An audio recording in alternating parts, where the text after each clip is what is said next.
Damos inicio en Venezuela porque ascienden a 1.430 ya los fallecidos por el doble terremoto que azotó el país el miércoles.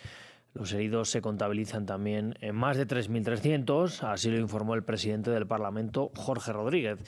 Mientras tanto, con sus propias manos, rescatistas y civiles luchan ahora mismo por levantar los escombros para poder localizar y desenterrar a las personas que están atrapadas bajo los edificios. 72 horas después de la tragedia, Venezuela vive horas cruciales para intentar rescatar a los sobrevivientes. Tras 5 horas de trabajo, estos socorristas colombianos lograron lo imposible: rescatar a este niño que se encontraba atrapado desde el miércoles a unos 3 metros de profundidad. La forma que estaba colapsada la estructura le generó un espacio vital donde él quedó resguardado y no sufrió ninguna lesión. Es una alegría muy grande después de tantas horas de trabajo. Una carrera contrarreloj que los rescatistas temen no lograr ganar para otras víctimas. Este sábado se cerró la ventana crucial de las 72 horas después de la catástrofe. Sin fuente de agua, con poco oxígeno y en medio de escombros que pueden colapsar en cualquier momento, las posibilidades de encontrar más personas con vida se reducen. Esto ha sido horrible porque hemos estado aquí en los escombros desde el mismo día del terremoto a la 1 de la mañana, buscando, llamando, entre las llamas, entre todo, entre la misma gente de la comunidad que hemos sido lo que nos hemos abocado, hasta que empezaron a llegar las ayudas internacionales, porque sabemos que el día, la hora, no fue como complicado para todos.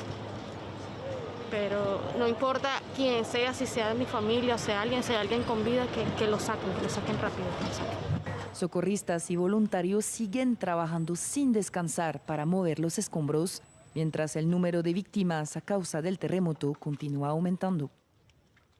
Bueno, una de las razones que se arguyen para que el terremoto haya afectado tanto en zonas como La Guaira es la calidad de las construcciones, pero bueno, también la geología de la zona y el mantenimiento de los edificios. Para analizarlo nos acompaña hoy Alejandro Liñayo, él es ingeniero especializado en investigación operativa y en gestión de riesgos urbanos. Gracias por atendernos. Es tarde en España hoy. Queremos hablar, antes de entrar a las construcciones, sobre el tipo de terreno sobre el que se encuentran las zonas más afectadas. ¿Ha podido ser este un factor clave? Hay antecedentes de otros terremotos que han afectado al centro de Venezuela y donde los daños han estado muy asociados a efectos de sitio. En los terremotos de Caracas de 1967 tuvo esas características. Las zonas donde colapsaron edificios son las mismas zonas donde colapsaron edificios de hoy, y existen estudios de microzonificación muy completos que sugieren que ahí hay unos efectos de sitio, unas profundidades de sedimentos muy grandes que suelen generar ciertos procesos de amplificación de las ondas sísmicas y tienden a hacer que cierto tipo de estructuras fallen. ¿Y qué tipo de construcciones se han visto más afectadas de lo que se ha podido ver hasta ahora? Y no sé si se puede ver la calidad de esas construcciones, si también pues ha sido uno de los factores que ha provocado la destrucción que estamos viendo. Pues mira, es una pregunta muy difícil de contestar ahora porque todavía no hay un levantamiento mínimamente serio desde un punto de vista de ingeniería de qué es lo que ha ocurrido. Durante muchos años nosotros hemos trabajado tratando de advertir el tema del riesgo sísmico en Venezuela y la importancia que tiene que se cumplan ciertas normas. Y Venezuela, a raíz de ese terremoto del 67, luego del unos terremotos que se dieron en el oriente del país en 1997, fue evolucionando poco a poco hasta llegar a una norma de construcción sismorresistente que se consideraba bastante robusta, bastante confiable. Ahora, el volumen de daño que estamos viendo en este terremoto invita a pensar como en dos posibilidades. Uno es o que la norma en la que confiábamos mucho parece que amerita algunas revisiones, o lo que también pudiera estarse dando es que, aun cuando esa norma existiera, no se estuviese cumpliendo adecuadamente y no se estuviese aplicando adecuadamente. Y ese es un tema que siempre señalamos.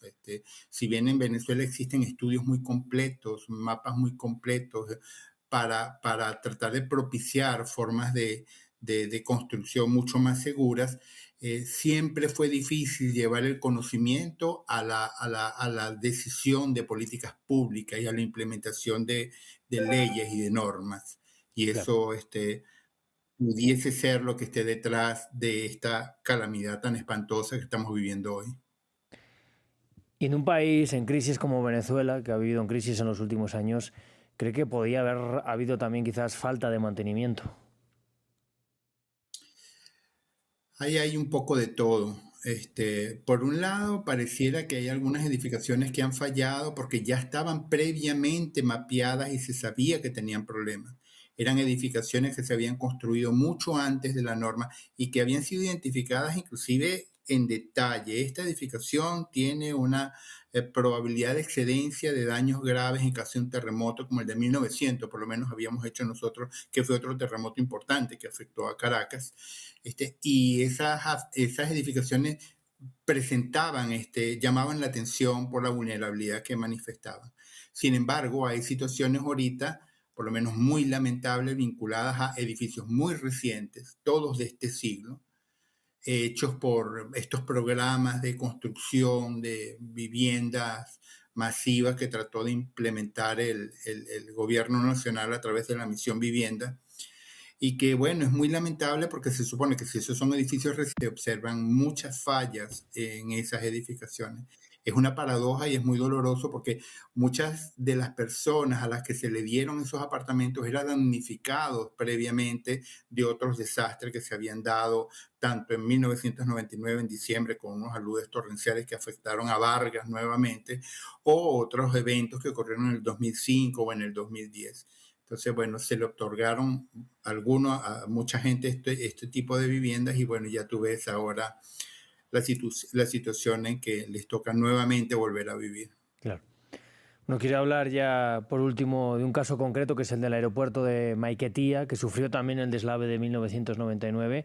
Se han visto imágenes con, bueno, la infraestructura pues con graves daños. ¿Cree que podría ser recuperable?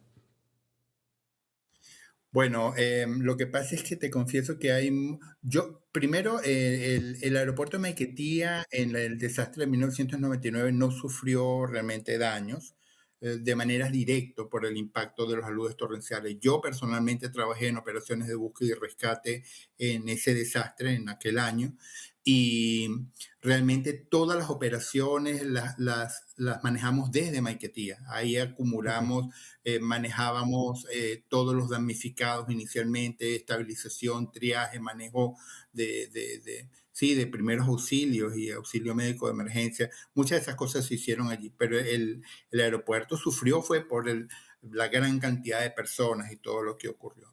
Ahora, claro, en un primer momento nosotros pensamos que los daños que se habían dado eran daños más de tabiquería, que no parecía que había muchos daños en la estructura. Sin embargo, han ido apareciendo algunas imágenes, unas que son definitivamente falsas, porque tenemos el enorme problema de que en las redes sociales está circulando cualquier cosa, pero hay algunas que te hacen sospechar que pueden haber daños estructurales importantes y eso hace ver que tomará un Claro. tiempo generar una solución de fondo. De todas maneras, bueno, yo he tenido la oportunidad de trabajar antes con operaciones y particularmente con los Estados Unidos Sí. y ellos saben cómo implementar mecanismos rápidos de rehabilitación. Mientras la pista esté operando, se pueden establecer los mecanismos de las radioayudas, los mecanismos de Claro. control, balizaje, que pudieran permitir que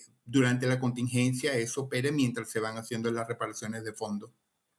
Pues Alejandro, muchas gracias por atendernos ya en la noche también española. Aquí seguimos muy atentos, desde luego, de lo que pase estos días. Importante, bueno, que el aeropuerto de Maiquetía pueda estar operativo para la llegada de ayuda. Muchas gracias a ustedes. Nosotros seguimos ahora en Argentina, que allí este sábado renunció Manuel Adorni como jefe de gabinete de Javier Milei.